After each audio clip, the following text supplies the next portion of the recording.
It's getting awfully late. Should I just stick around for the day? Hey, buddy, can I stick around for the day? May the gods watch over your battles, friend. Oh, you have a forge.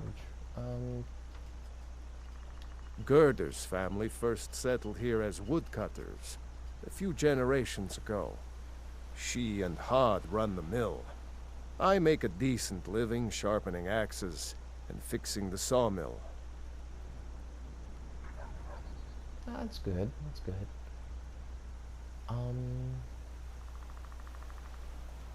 It's tomorrow.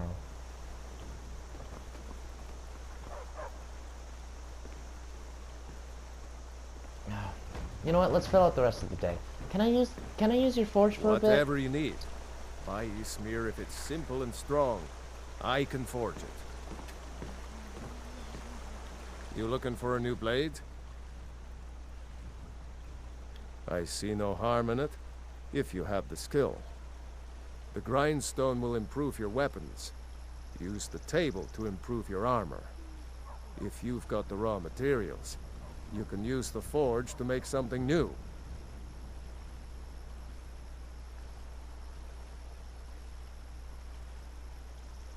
Until next time. Hey,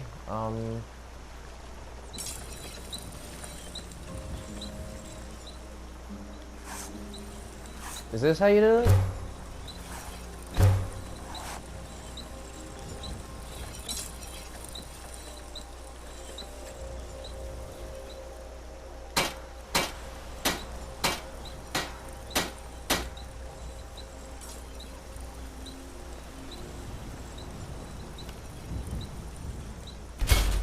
Not bad. Reminds me when I first started smithing.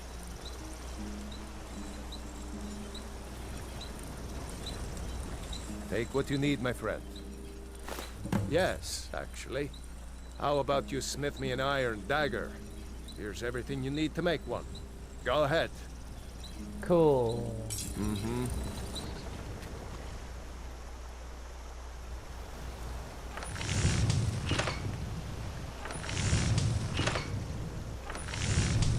Oh God, I have a glowing rod sticking out of my hand. Help. Help, help, help, help. Ow, ow, it hurts, it burns. Get it off. Maybe hammering it will work. Oh God, it worked. Whew. Oh, that was scary. You looking for a new blade? Not bad, but it's a little dull. Yeah. How about you sharpen it up? Just need a bit of metal and the grindstone over there. Mm-hmm. But shouldn't I just need the grindstone?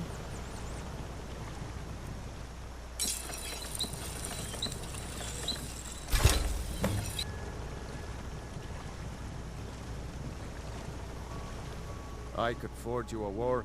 This looks good. You put time into your blades. They'll serve you well when you need them. You want to keep helping? How about you make some armor? Let's start by tanning some leather on the rack. Cool. All right, then. Here's that leather you wanted. Sneaky type? Ah, good. A lot of weapons and armor need leather. What do you mean am I the sneaky type? That kind of thing. Let's see if you can make a hide helmet. Here's the rest of what you need. Because I look like a cat doesn't mean I am one. Good day. Alright, you said hide helmet?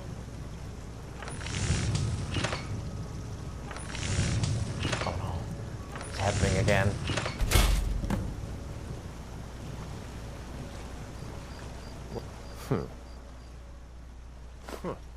I should hire you to be my assistant at this rate. Let's improve the fit. Take this leather to the workbench over there. Alright. All right, then.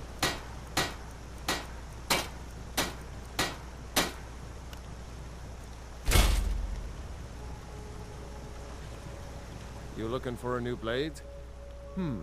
Blades, helmets, pretty much anything to suit your needs.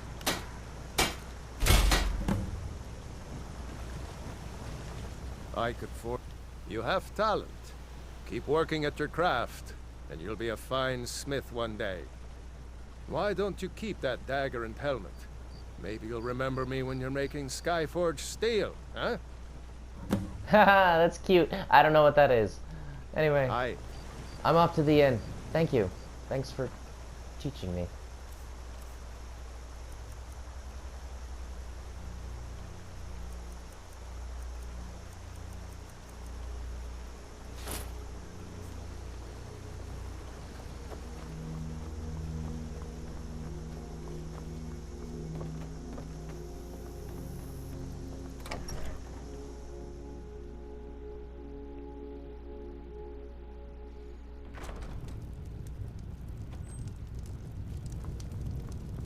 Orgnar.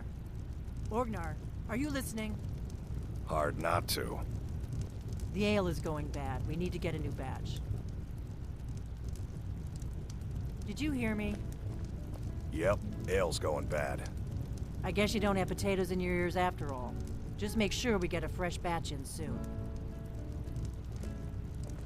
Okay. Hi. Need a room? Talk to Delphine. Until next time. Is that her? Yeah, okay. There you are. I need a room. You're that visitor been poking around. What do you mean poking around? All I did was... okay, fine, whatever. I'll assume that you just don't like visitors. They're just, you know, small towns can be like that. I get it. I'm not gonna assume that there's any racial undertones. Sure thing. It's yours for a day. Cool, thank you. Is this it? Alright. Thank you. Great War. Oh, okay. This is that Great War that they were talking about. Between the Empire and the Aldemari Dominion. Much of what is written in this book is pieced together from documents captured from the enemy during the war, interrogation of prisoners, and eyewitness accounts from surviving soldiers and Imperial officers. I myself commanded the 10th Legion in Hammerfell and Cyrodiil until I was wounded in 175 during the assault on the Imperial City. That said, the full truth of some events may never be known. I have done my best to fill the gaps with educated conjectures based on my experience as well as my hard-earned knowledge of the enemy. Oh, okay.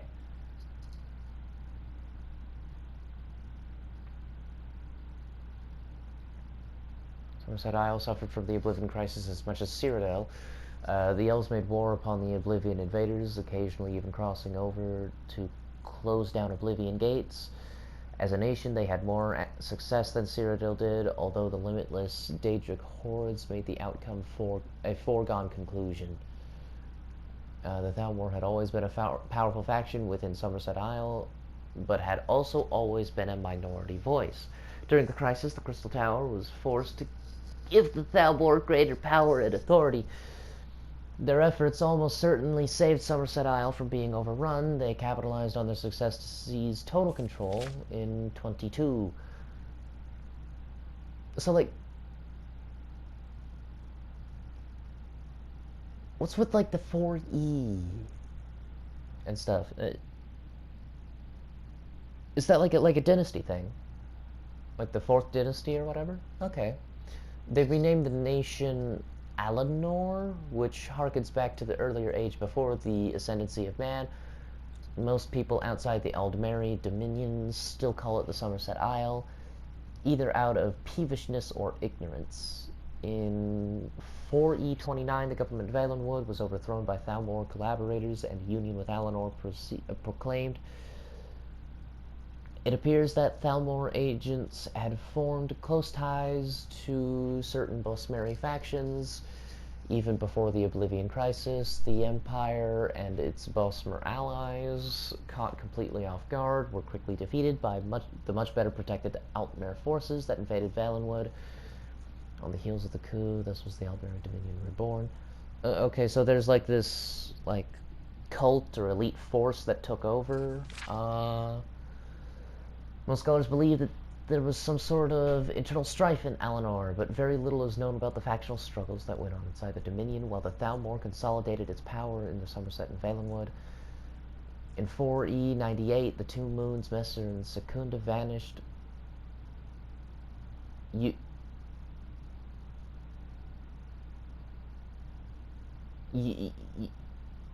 Like physical moons, or is that a title? No, that's a noun. That's not a title. It's not capitalized. What? Oh, so you have more than two moons, or at least two moons. That's got to be hell on your port towns. Trepidation and fear, and elsewhere it was far worse culturally. The moons are much more influential to the Khajiit. After 2 years of the fortnights, the moons returned. Oh, I'm getting tired. The Thalmor announced that they had restored the moons using previously unknown dawn magics, but it is unclear if they truly restored the moons or just took advantage of foreknowledge that they would return. Regardless of the truth of the matter, the Khajiit credited the Thalmor as their saviors. Within 15 years, Imperial influence and elsewhere had also diminished, that the Empire was unable to respond effectively to the coup of 4E115, which dissolved the Elsewhere Confederacy and recreated the ancient kingdoms of Anaquina and Palatine as client states of the Aldmeri Dominion. Once more, the Empire failed to stop the advance of the Thalmor power. When Titus Mede II descended the throne in 4E168, he inherited a weakened empire. The glory days of the Septims were a distant memory. Valenwood and elsewhere were gone, ceded back to the Thalmor enemy. Black Marsh had been lost to Imperial rule since the aftermath of Oblivion. So what's like this Oblivion crisis? Morrowind had never fully recovered from the eruption of Mount Vardenfell. Hammerfell was plagued by infighting between crowns and forebears. Only High Rock, Cyrodiil, and Skyrim remained prosperous and peaceful. Emperor Titus Mede had only a few short years to consolidate his rule before his leadership was put to the ultimate test. The war begins. The 30th of Frostfall, 4E171, the Aldmeri Dominion sent an ambassador to the Imperial City with the gifts covered in cotton. How long to worship Wait. Why are you trying to outlaw the worship of a religion that's outside of your own land?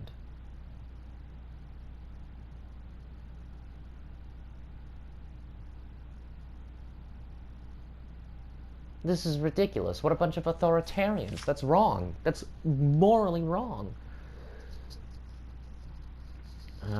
Generals, the Empire's military weaknesses. Emperor Titus rejected the ultimatum. Okay. The Thalmor ambassador upended the cart, spilling over 100 heads on the...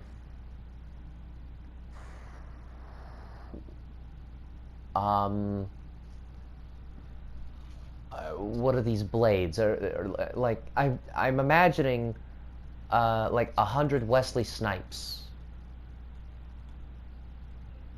So began the Great War, which would consume the... So wait. You already attacked Imperial agents and brought them into the How do you not? Oh my goodness! You wanted war. You just wanted war. Okay, so, fuck the Thalmor. Or Thalmor, or however it's pronounced. Within days, the Aldmeri armies invaded Hammerfell and Cyrodiil simultaneously. A strong force commanded by the Thalmor General Lord Narafin attacked Cyrodiil from the south, marching out of hidden camps in northern Elsewhere and flanking the Imperial defenses along the Valenwood border. Les Wayans soon fell to the invaders, while Brittenville was cut off and besieged. At the same time, an Aldmeri army lay under Lady Aranelia crossed into western Cyrodiil from Valenwood, bypassing Anvil and Kvatch and crossing into Hammerfell. Smaller Aldmeri forces landed along the southern coastline of Hammerfell, The disunited Red Guard forces offered only scattered resistance to the invaders, and much of the southern coastline was quickly overrun. Greatly outnumbered Imperial legions retreated across the Alakir Desert in the now famous March of Thirst. Okay. Appears now that the initial Altmeri objective was in fact the conquest of Hammerfell, that the invasion of Cyrodiil was intended only to pin down the Imperial legions while Hammerfell was overrun. However, the surprising initial success of Lord Narafin's attack led the Thalmor to believe that the Empire was weaker than they had thought. The capture of the Imperial city itself and complete overthrow of the Empire thus became their primary objective, and the next 2 years, as we know, the Thalmor already achieved their objective. It was only because of the Emperor's determined leadership during the Empire's darkest hour that this disaster was averted. Altmeri advanced deeper into Cyrodiil.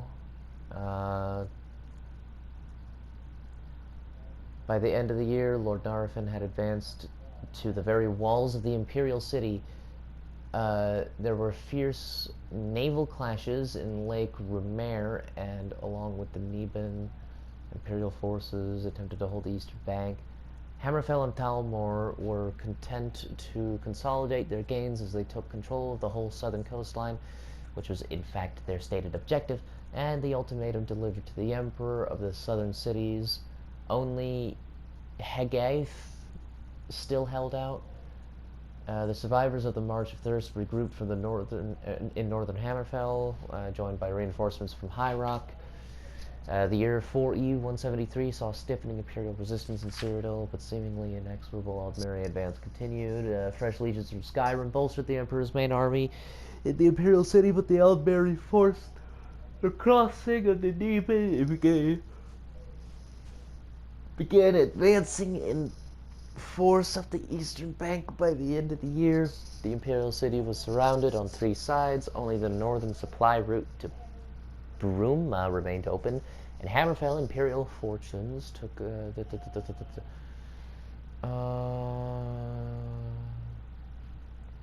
the 2 factions despite this lady. Okay.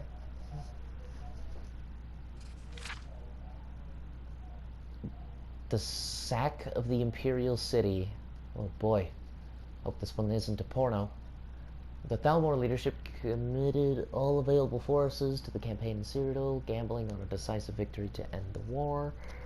And once and for all, during the spring, Altmeri reinforcements gathered in southern Cyrodiil, and the 12th of 2nd Seed, starting to sound more like a porno, they launched a massive assault on the Imperial city itself. One army drove north to completely surround the city, while Lord Narafin's main force attacked the walls from the south, east, and west. The Emperor's decision to fight his way out of the city rather than make a last stand was a bold one. No general dared advise him to abandon the capital, but Titus II was proven right in the end. While the 8th Legion fought a desperate and doomed rearguard action on the walls of the city, Titus II broke out of the city to the north with his main army, smashing through the surrounding Altmeri forces and linking up with reinforcements marching south from Skyrim under General Yona? Meanwhile, however, the capital fell to the invaders, and the infamous sack of the Imperial city began. The Imperial Palace was burned, White Gold Tower itself was looted, and all manner of atrocities carried out by the vengeful elves on the innocent populace. Oh boy. In Hammerfell, General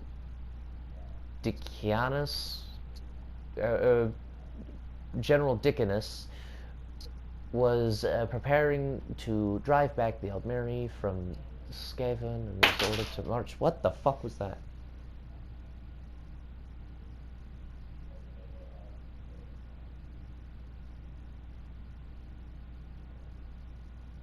Huh. Weird. Abandoned Hammerfell completely. Great number of invalids to be discharged from legions before they marched east. These veterans formed the core of the army that eventually drove Lady Arnella's forces back. Okay. Battle of Red King.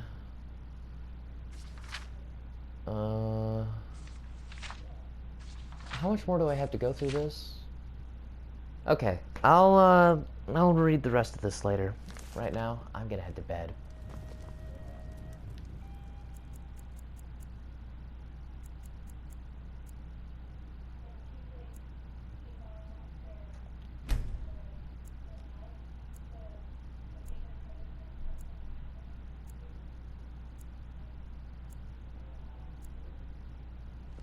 Give me a mug of ale. Coming right up. Ah, okay. Where was I?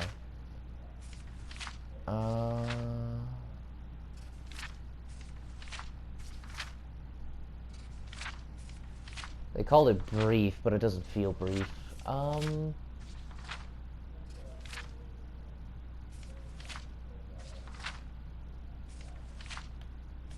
Red King, okay. Thalmor seemed to believe that the war in Cyrodiil was all but over. They made several attempts to negotiate with Titus II, encouraged them that the belief was preparing to surrender. Gather forces to make the Imperial City, what is now known as the Battle of the Red Ring, not King, my bad. A battle that will serve as a model for Imperial strategists for generations to come. Titus II divided his forces into three. One army, with the legions from Hammerfell under General Dickinus, was hidden in the Colovian highlands near Coral. The Aldmeri were unaware that this was no longer in Hammerfell, possibly because the Imperial veterans decided left behind took up positions.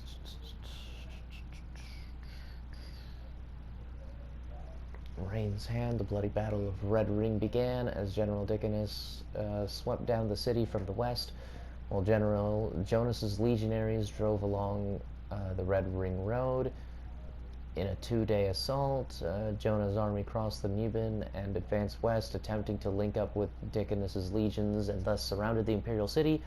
Lord Narfin was taken by surprise. Oh shit, I hit... no...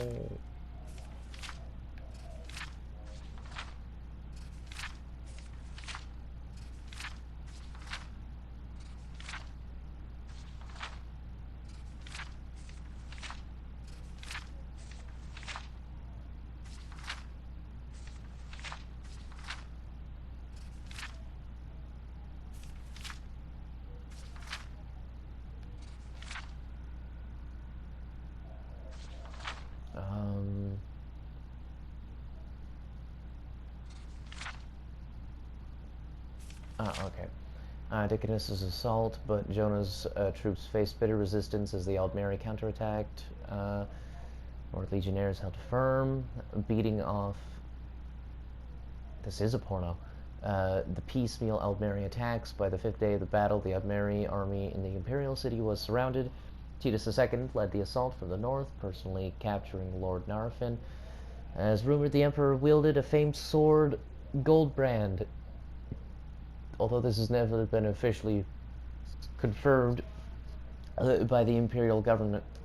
An attempt by the Aldmeri to break out of the city to the south was blocked by an unbreakable shield wall of General Jonah's battered legions. By the end, the main Aldmeri army in Cyrodiil was completely destroyed. Oh, that's good. Fuck the Aldmeri. Lord Narfin was kept alive for 33 days, hanging from the White Gold Tower. It is not recorded where his body was buried, if it was buried at all. One source claims it was carried off by a winged Daedra on the 34th day. The White Gold Concordat and the end of the war. Although victorious, the Imperial armies were in no shape to continue the war. The entire remaining Imperial force was gathered in Cyrodiil, exhausted and decimated by the Battle of the Red Ring. Not a single legion had more than half of its soldiers fit for duty. 2 legions had been effectively annihilated, not counting the loss of the 8th during the retreat from the Imperial City.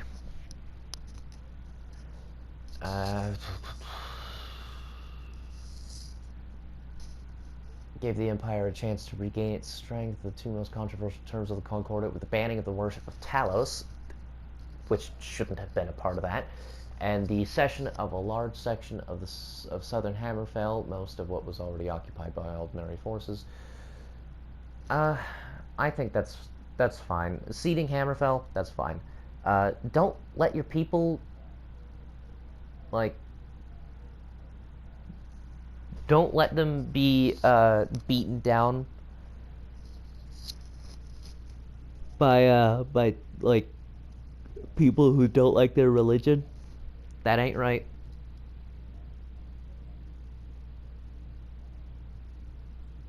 The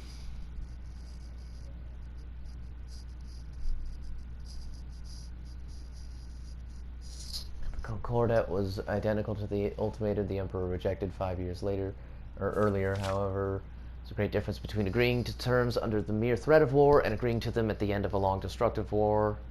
No part of the Empire would have accepted these terms in 4E 171, dictated by the Thalmor at the Sword's Point. Titus II would have faced civil war. By 4E 175, most of the Empire welcomed peace at any price.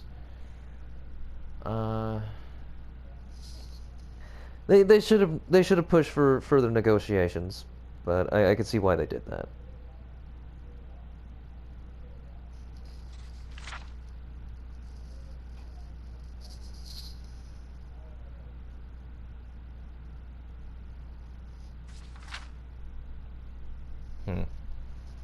Okay, well, I know more about this war.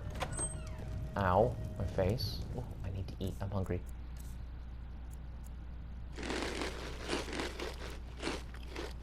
Alright, that was good.